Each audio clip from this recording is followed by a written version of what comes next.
Ukraine पर हमला करने के बाद अपनी कई एक से एक खतरनाक मिसाइलों से वो वार कर चुका है। यूक्रेन पर कब्जा करने के लिए वो अपनी पूरी ताकत लगा चुका है, लेकिन उसके बाद भी दुनिया के सबसे ताकतवर मानी जाने वाली ब्रह्मोस मिसाइल का रूस ने अभी तक उपयोग नहीं किया। ये बात काफी चौंकाने वाली है। आखिर क्या वजह है कि भारत और रूस की साझेदारी के साथ तैयार की गई दुनिया की सबसे खतरनाक सुपरसोनिक मिसाइल ब्रह्मोस को वो युद्ध में नहीं उतार रहा है? क्या रूस का इस मिसाइल पर विश्वास नहीं रहा? यहां आपको बता दें कि रूस ने आज तक जितने भी युद्ध लड़े हैं उसमें भी ब्रह्मोस का उपयोग नहीं किया है। तो क्या रूस भारत को बहला रहा है? वो भारत की ब्रह्मोस ताकत को पूरी दुनिया के सामने बखान करता है, लेकिन खुद उसे काम में नहीं लेता है। तो दोस्तों, आखिर वो कौन सा कारण है कि रूस दुनिया के इस सबसे खतरनाक मिसाइल का यूज ही नहीं करता है? यूक्रेन में उसके तमाम हथियार फिसड्डी साबित हुए हैं, जबकि भारत और रूस के इस साझा मिसाइल से चीन और पाकिस्तान की सांसें उखड़ी हुई हैं। चीन भारत के अग्नि या पृथ्वी से उतना नहीं डरता जितना वह एलएसी पर ब्रह्मोस की तैनाती से खौफ में आ गया था। दुनिया के 72 देश लाइन लगाकर मोदी के सामने इस मिसाइल के डील को तैयार बैठे हैं। तो पुतिन आखिर इस महाविध्वंसक हथियार को अपने बेड़े में शामिल क्यों नहीं करना चाहते हैं? दोस्तों, मैं आपको इस जवाब का सटीक उत्तर देने वाला हूं। और इससे भी बड़ी बात यह कि क्या भारत अकेला ये मिसाइल नहीं बना सकता था? और अमेरिका का वो कौन सा हथियार था जिसके जवाब में भारत और रूस ने मिलकर ये मिसाइल डेवलप की थी? और आज अमेरिका की वो मिसाइल इसके आगे पानी भरती है। तो दोस्तों, इस वीडियो में आपको ये तमाम बातें बताने वाला हूं, लेकिन उससे पहले मैं आपको ब्रह्मोस की असली ताकत से रूबरू करवा देता हूं। क्योंकि बालाकोट में जब भारत की एयर स्ट्राइक के 2 साल पूरे हुए तो भारत में तो जश्न मन रहा था, लेकिन पाकिस्तान की नींद हराम थी। पाकिस्तान के राष्ट्रपति ने भरे मंच से ब्रह्मोस 2 मिसाइल का खौफ स्वीकारा था। और तो और इसी साल 9 मार्च को जब गलती से चली ब्रह्मोस मिसाइल पाकिस्तान के भीतर 124 किलोमीटर अंदर गिरी, तब पाकिस्तानी सेना इसे ट्रैक तक नहीं कर पाई थी। उन्हें समझ ही नहीं आया कि हुआ क्या है। उनके पास ऐसा कोई सिस्टम ही नहीं है जो ब्रह्मोस को गिराना तो दूर, निगरानी भी कर सके। दूसरी ओर चीन भी जब डोकलाम इशू से पहले अरुणाचल और तिब्बत के मामले पर भारत को आंख दिखा रहा था, तब अरुणाचल की सरहदों पर ब्रह्मोस की तैनाती के बाद से ही चीन छाती पीटने लगा था। और बड़ी बात यह है कि अब चीन के तमाम दुश्मन भारत से ये मिसाइल मांग रहे हैं और फिलीपींस के साथ डील भी फाइनल हो चुकी है। तो दोस्तों, इस मिसाइल की ताकत और इसके सीक्रेट आपको मैं बताने वाला हूँ, लेकिन उससे पहले आपको बता दूं कि दोस्तों, अगर आपको दुनिया के तमाम युद्धों और टॉप मिलिट्री ऑपरेशंस को जानना है तो कोई बुक या फिर आर्टिकल खोलकर पढ़ने की दरकार नहीं है। आप ऐसी कोई भी जानकारी कभी भी और कहीं भी ले सकते हैं, वो भी सुनते हुए। जी हाँ दोस्तों, कुकू एफएम पर, जिसमें बुक समरीज, बायोग्राफीज और कोर्सेस मौजूद हैं। यहाँ पर 1971 के भारत और पाकिस्तान युद्ध पर बेहद खास ऑडियो बुक इंडिया वर्सेस पाक 1971 भी मौजूद है। इतना ही नहीं, अगर आप वर्ल्ड वॉर की इनसाइड स्टोरीज से भी रूबरू होना चाहते हैं तो फिर आपके लिए कुकू एफएम पर मौजूद है बेहद खास book summary unbroken, a world war 2 story of survival, resilience and redemption, जिसे आप हिंदी, इंग्लिश और कई सारी रीजनल लैंग्वेजेस में सुन सकते हैं। दोस्तों, कुकू एफएम इंडिया का लीडिंग ऑडियो शो प्लेटफॉर्म है 4000 प्लस कंटेंट लाइब्रेरी के साथ। और अच्छी बात यह है कि ये एक मेड इन इंडिया एप्लीकेशन है जिसका लिंक डिस्क्रिप्शन बॉक्स में है। इस प्लेटफॉर्म के प्रीमियर शोज को सुनने की कीमत है 399 रुपए पर ईयर। और आप सभी के लिए कुकू एफएम की तरफ से स्पेशल ऑफर है। आपके लिए 19 जून तक एक खास डिस्काउंट है, और वो है 50% का सीधा डिस्काउंट। अगर आप मेरा कूपन कोड GHAR50 इस्तेमाल करते हैं तो फिर आपकी कॉस्ट पड़ेगी 199 रुपए पर ईयर। तो जरूर इसे चेकआउट करिए, लिंक नीचे डिस्क्रिप्शन में है। चलिए दोस्तों, अब आपको ब्रह्मोस के सुपर पावर से रूबरू करवाता हूं। तो दोस्तों, 12 जून 2001 को ब्रह्मोस मिसाइल का पहला टेस्ट हुआ था। हर बीतते साल के साथ इसका एक नया और एडवांस रूप देखने को मिला है। ब्रह्मोस के साथ भारत ने इतना लंबा सफर तय कर लिया है कि जहां अब सीमाओं पर मौजूद दोनों बड़ी चुनौतियां यानी चीन और पाकिस्तान उसके निशाने की जद में है। वैसे दोस्तों, ब्रह्मोस मिसाइल की जरूरत महसूस होने की भी एक कहानी है। तो चलिए जान लेते हैं कि आखिर ब्रह्मोस मिसाइल की जरूरत क्यों महसूस हुई। दरअसल इसकी शुरुआत 1990 में शुरू हुई खाड़ी युद्ध से हुई थी।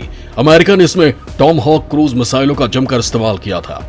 ये मिसाइलें कम ऊंचाई पर उड़ती और सीधे अपने निशाने पर जाकर उसे तबाह कर देती। इन मिसाइलों की सफलता को देखकर ही क्रूज मिसाइलों की जरूरत महसूस की जाने लगी। भारत में उस वक्त तक मिसाइल तकनीक पर काफी काम हो चुका था। 1980 के दशक की शुरुआत में इंटीग्रेटेड मिसाइल डेवलपमेंट प्रोग्राम शुरू हुआ था। तब डॉक्टर एपीजे अब्दुल कलाम की लीडरशिप में पृथ्वी, अग्नि, त्रिशूल, आकाश और नाग मिसाइलें विकसित की जा रही थीं। लेकिन साथ ही वक्त की मांग थी क्रूज मिसाइल, और इसी मांग ने ब्रह्मोस की शुरुआत की। दोस्तों, यहाँ यह समझना जरूरी है कि क्रूज मिसाइलें हैं क्या। तो दोस्तों, मिसाइलें दो तरह की होती हैं, एक बैलिस्टिक और दूसरी क्रूज मिसाइल। बैलिस्टिक मिसाइल हवा में एक अर्धचंद्राकार रास्ते पर चलती है। एक बार छोड़ी जाने के बाद इन पर कोई नियंत्रण नहीं रह जाता। दूसरी ओर क्रूज मिसाइलें गाइडेड होती हैं, एकदम सटीक निशाने वाली। इनकी सटीकता ही इन्हें खतरनाक बना देती है। क्रूज मिसाइलों की जैसी जरूरत भारत को थी, वैसी ही जरूरत थी रूस को भी। दोनों देश के पुराने रिश्ते रहे हैं। ऐसे में यह जरूरत दोनों को एक नए प्रोजेक्ट के लिए साथ लेकर आई, और साल 1998 में मॉस्को में दोनों देशों के बीच एक समझौता हुआ। भारत की ओर से थे defence research and development organisation के तत्कालीन प्रमुख डॉक्टर कलाम, और रूस की ओर से थे उसके उप रक्षा मंत्री एनबी मिखाइलोव। इसके बाद ब्रह्मोस एरोस्पेस का गठन किया गया। ये डीआरडीओ और एनपीओएम का ज्वाइंट वेंचर है। इसमें भारतीय हिस्सेदारी 50.5% है और रूसी हिस्सेदारी 49.5% है। दोनों सरकारों की ओर से फंड मिलने के बाद 1999 में मिसाइल पर काम शुरू हुआ, और साल 2001 में पहला टेस्ट चांदीपुर से किया गया। ये एक एंटी शिप मोड मिसाइल थी जिसका जमीन से टेस्ट हुआ था। इस मिसाइल के एक टेस्ट के बारे में बताया जाता है कि जहां ब्रह्मोस को बिना वॉरहेड यानी विस्फोटक के बगैर एक जहाज पर छोड़ा गया था। मिसाइल ने केवल अपनी स्पीड की बदौलत जहाज को दो हिस्सों में बांट कर रख दिया था। लेकिन यहाँ एक सवाल आता है कि भारत क्या अकेले इसे नहीं बना सकता था?